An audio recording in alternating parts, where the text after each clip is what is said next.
I know we are kind of tired of the Freddie Freeman story, and we all have to be glad, like he is, that the trip to Atlanta is finally over. But on Tuesday, when Freddie Freeman had to announce that he is, in fact, going through a process of firing his agents at Excel Management, it kind of opened up a new can of worms about what happened. Now, we've explained on our radio show and here on the BS report what happened as far as the timeline with Freddie Freeman back in March after the lockdown ended and how the Braves had to act quickly to find a first baseman, whether it was Freddie Freeman or Matt Olson.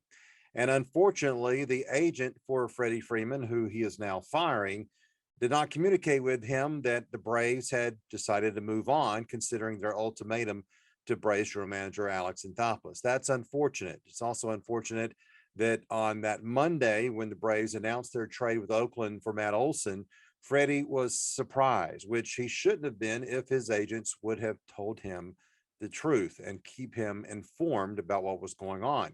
Freddie Freeman had told those agents, get it done with the Atlanta Braves. Unfortunately, they didn't. And that's when Alex Anthopoulos moved on.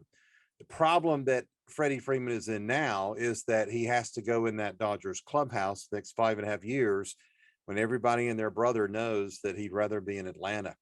That's why their pictures kind of emerged on Monday and Tuesday of people that had taken pictures of Freddie Freeman in the Dodgers dugout looking miserable, which only painted a more bleak picture. Now this guy is stuck there. He's obviously stuck in somewhere that he doesn't want to be.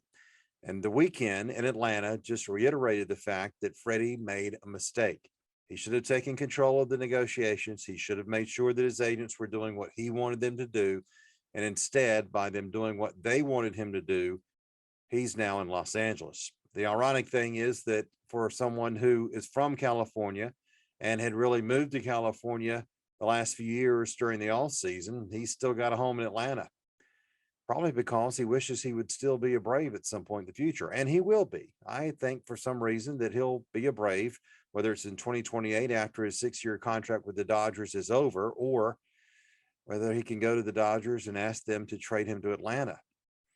Yeah, that could happen where Freddie Freeman goes to the Dodgers and says, look, I'm not doing you any good deal here. I'm not happy. Can you trade me back to the Braves? You have to wonder if it could actually happen because he's not going to get any happier. Now, you could say, well, he's making $27 million a year, $166,000 per game. Why should we have any concern about him?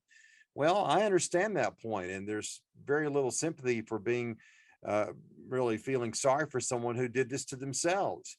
But if you watch the Braves Dodgers games over the weekend, you saw how unhappy he was.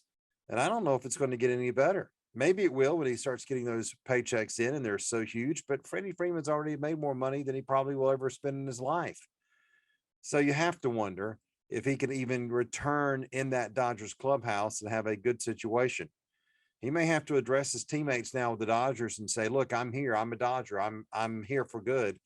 But they may know better. They may know what happened over the weekend when he was looking as solemn and as bleak as he was, and know that at some point he may just not want to be in Los Angeles. And that could be the Braves' favor if they somehow could get him back.